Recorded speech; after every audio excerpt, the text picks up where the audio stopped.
தொட்டதை துலங்கச் செய்யும் குளிகை நேரம். குளிகையில் என்ன செய்யலாம், என்ன செய்யக்கூடாது? நல்ல நேரம், கெட்ட நேரம், ராகு காலம், யமகண்டம் மீது உங்களுக்கு நம்பிக்கை இருந்தால் நிச்சயம் நீங்கள் குளிகை நேரம் பற்றி கேள்விப்பட்டிருப்பீர்கள். யார் அந்த குளிகன்?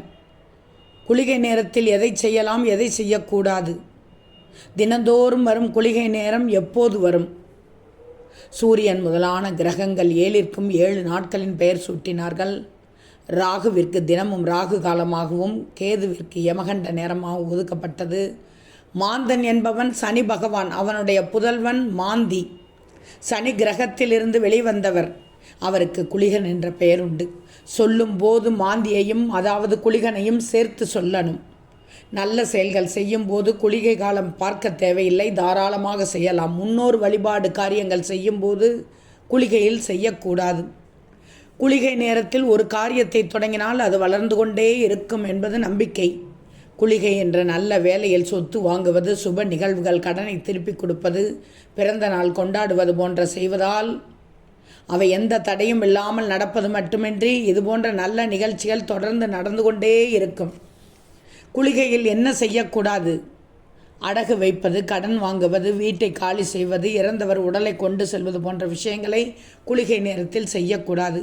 நல்ல காரியங்களை செய்வதற்கு உகந்த குளிகை நேரத்துக்குரிய குளிகனின் பிறப்பே ஒரு நல்ல நிகழ்வை தொடங்குவதற்காக உருவானது.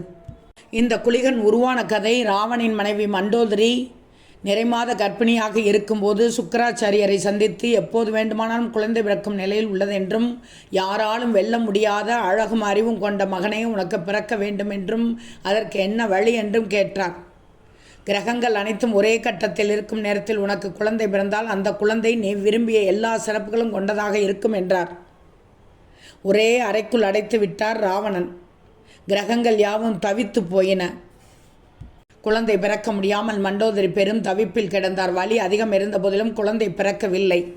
இந்த சிக்கலில் இருந்து விடுபட 9 பேரை தவிர நல்ல செயல்புரிவர் கண்டு இன்னொரு புதியவனை சிருஷ்டித்து ஒவ்வொரு நாளிலும் ஒரு குறிப்பிட்ட நேரத்தை உட்பட்ட நேரமாக மாற்றிக் கொடுத்தால் உங்களுக்கு நன்மை உண்டாகும் என்றார். அதே வேளையில் மண்டோதரிக்கு சுகப்பிரசவம் உண்டாகும், நீங்களும் விடுதலை ஆகலாம் என்றார். சனீஸ்வர பகவான் சிறையில் இருந்தபடி தனது சக்தியால் ஒரு மகன் பிறக்க வழி செய்தார்.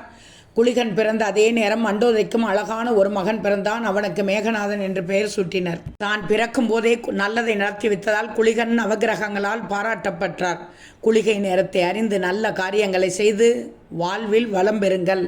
குளிகை நேரத்தில் செய்யப்படும் எந்த ஒரு நல்ல காரியமும் தொடர்ந்து நடைபெறும்.